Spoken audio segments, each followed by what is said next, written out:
seeming like World War III is around the corner, if not here already. So in response to that, I thought, you know what, let me list a couple of ways I could avoid the draft. Not that I'm gonna try them, because that would be probably deemed illegal. So whatever federal agent is listening, please note that this is entirely under exploration finalities and not under the goal of avoiding our patriotic civic duty. So 10 tips and tricks on how to avoid the World War III draft. So number 1, be a girl. Number 2, just kidding. So number 1, yeah, be a girl, is to go more into depth. You turn 18, you receive this letter. Girls do not receive this letter to enlist yourself into the military as backup, so to speak. I'm missing the proper word. I think it's reserves. Not sure, but yeah, if you're 18 and you're biologically male, you are forced to sign this paper, send it back in, or you'll face jail. So yeah, that's unfair. Number 2, have a physical disability. These are your blindness, you could be deaf, you could have a limitation of movement or wearing of the uniform, the military uniform. This implies that like you're missing a leg, you're missing an arm.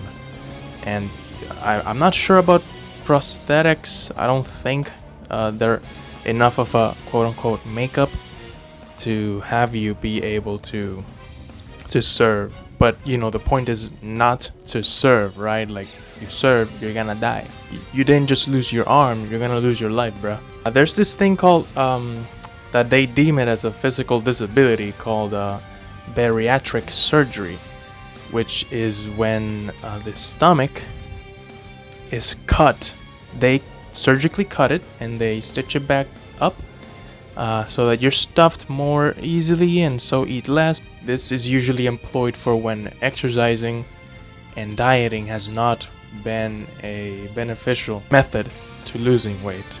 So for some reason, the army will not accept you if you have done this surgery, bariatric surgery. Maybe there's a high risk infection to the surgery. The plus to this one, the aspects, the second tip, the physical disabilities, is the having HIV or AIDS. For some reason, the army deems it unfitting for the army. I could speculate that it's because these affect the immune system, right? So weak immune system, you know, not the ideal thing. But then again, if we're talking World War III, I'm not gonna think about the ideals. I'm just gonna think about how many bodies I can throw out there, right? Tip number 3 to avoid the draft: my favorite, by the way, have a mental disorder that deems you unfit for service. Now, what mental disorder would deem you unfit for service? Because you could argue that everybody has something that is in the DSM-V or a V code. V codes being that which is not specifically listed in the DSM-V but is categorized under one when a client, a patient as some may call them, meets a certain criteria but not all of them. Say for example, uncomplicated loss. That one would not deem you unfit for service. So which ones, right? Depression deems you unfit. Bipolar disorder deems you unfit. Having psychosis deems you unfit. One would think, yeah, of course. But let's dive a bit more into these once we've covered them, right? Having personality as well as behavioral disorders in general can disqualify you. Now, personality and behavioral disorders are those, for example, we have impulse control disorder. That's a behavioral disorder. Let's see, we have oppositional defiant disorder. We also have antisocial attitudes. Now, before I touch up into what antisocial means, right? Let's go into depression and hypothesize or think about the why depression would not be allowed, right? Well, I mean, you know, you could like, I mean, you're depressed, you're not gonna function, right? Bipolar. I think bipolar's role in the disqualification conditions is its sporadic nature and its unpredictability from a dysfunctional perspective. I'm not an army general, you know. I'm just thinking and associating and trying to come up with an explanation. Psychosis. I mean, you're having psychosis, bro. Like, you know, you shoot the bad guy. Well, you know, shoot the other guy, the one we want to harm. Right. If you have personality or behavioral disorders like the ones mentioned, but not limited to those, then you're clearly not gonna be able to be functioning or a functionable soldier in the army, because by default, or rather because of your disorder, you're unable to, like, I want to say follow instructions, but that's a huge summary of what it implies. But let's just leave it at that because this video is already long enough. Antisocial now, taking it back to antisocial attitudes.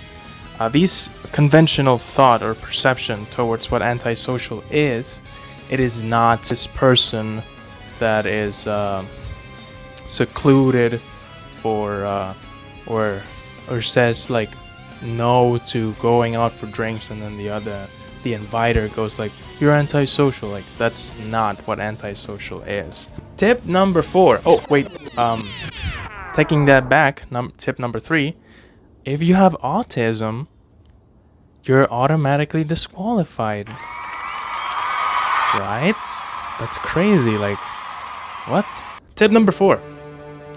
Go to jail. What are they gonna do? Like, go in there, ask for you, and take you out of jail? Like, get out of jail free card? That's nuts. That's not gonna happen. So, how do I get to jail without having to kill somebody? Well, you could rob a bank, rob at gunpoint, but not use the gun, okay? We don't want to use the gun. We're not trying to kill anybody. We just want to get ourselves to jail. You do that, and then you get thrown in the slammer, the hole, prison, jail, the forgotten? I don't know what other synonyms people use or slangs for jail. In jail, you'll have, I think they have breakfast, lunch, and dinner. I've never been to jail. I mean, I don't know how it works. Like, so you go to jail, right? Do your procedures, and you're there. And you're probably gonna notice that somebody is going to eye you. And you're probably, with lack of your consent, engage in sexual exchanges. Pro tip or bonus tip, call it sub tip, right? Because we kind of went down a sub-topic, which means I should probably make like a prison survival guide regarding the fact that I've never been to prison. But check this out. In short, you get to prison, act the craziest you can be, right? If you're not already clinically insane or delusional deep down, as most of us are. That'll probably get you into isolation. Now, you're already crazy, right? So what's isolation gonna matter? That just means you get more time to talk to yourself and make up whatever reality or world you want to dive into to escape the fact that you landed yourself in jail to avoid the draft. Number 5, be trans.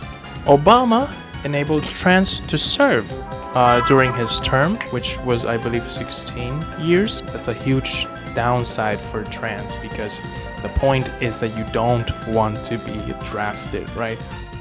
So if you were trans before Obama, you were good, although society was way worse on you. Then Trump banned them from serving, which was a huge win for trans. The main argument as to why trans persons wish to join the army is so that they can cover their medical necessities, like hormone therapy and the like. Sadly, trans took a huge L because the Pentagon, as of March 31st, 2021, enabled them to serve. On that note, I'm not sure if this means that, like, can they be drafted? If you can serve, then you can be drafted, right? So number 6, be small and or over/underweight. The army has like they're picky, so you know, I mean, you would think that you would want to just hurl as many people as possible. If they can carry a gun and shoot, then welcome to the team. But no, you cannot be shorter than 4 foot 8 inches. So if you're any shorter than that, you're safe. Your only problems in existence as the World War III happens will be finding rations, the crumbling of society perhaps, protest, yada yada. But you know, I'm pretty sure a bunch of things will still be around, like movie theater, Wi-Fi, Starbucks. I'm not one for pleasures, so it'll be funner than being in the battlefield. So if you're shorter than 4 foot and 8 inches, you're good. Now, assuming you're of the standard height of 5 feet, let's call it 5 feet and 7 inches to 8, your minimum weight will always be 128 pounds. If you're any lower than that, I think they'll have you on a diet. I mean, I'm assuming depending on the scale of the necessity of the draft, the minimum will always be 128 for this height. So ages between 17 to 20, your maximum weight cannot exceed 184 pounds. I'm not sure what that looks like, but that's what it is. Those are the numbers. Ages 21 to 27, your maximum age cannot exceed 186. Ages 28 to 39, you can only weight up to 189. If you're overweight, you're good. Your heart may not be, but you're good. Number 7, become a drug addict. This one is very easy to do. Just go outside. If you've done alcohol and marijuana, then you're not safe, because they'll waiver you, and they'll be like, well, that's just, you know, the typical thing. And to be fair, alcohol is a very accessible drug, and marijuana is becoming similar to that. So it really just makes you wonder which drug will become the next alcohol, just like marijuana is becoming alcohol. Now, if you have done hard, such as heroin, ecstasy, and cocaine, then you're automatically disqualified. So go out there, ask your local crackhead. I mean, you know, you can go to war, or you can snort a line. Number 8, become homeless. This isn't just to say that you leave your house during the time that you're expecting them to draft people. You have to look the part, right? I suggest you go a week, maybe you don't even need that long, or less, sadly. So go out of your house, start living in there. You'll probably get shanked, you'll probably get robbed, you'll probably, I'm not sure how worse it gets, but it's gonna get pretty bad.